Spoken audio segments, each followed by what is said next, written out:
Não sei se vai ser, mas eu tô trazendo. Eu já trouxe lá avisos, então eu vou fazer de novo aqui.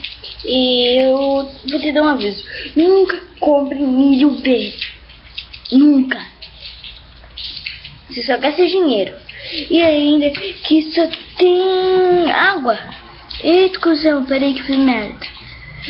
Só tem água. Olha, peso líquido 280 gramas, peso drenado 200 gramas. Então tem mais água do que milho. Então sempre pense alguma coisa antes de comprar. Mas eu vou ficar com o vídeo por aqui. Você disse que não era pra comprar milho verde.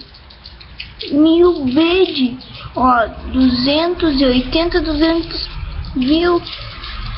Então é isso, galera. Falou!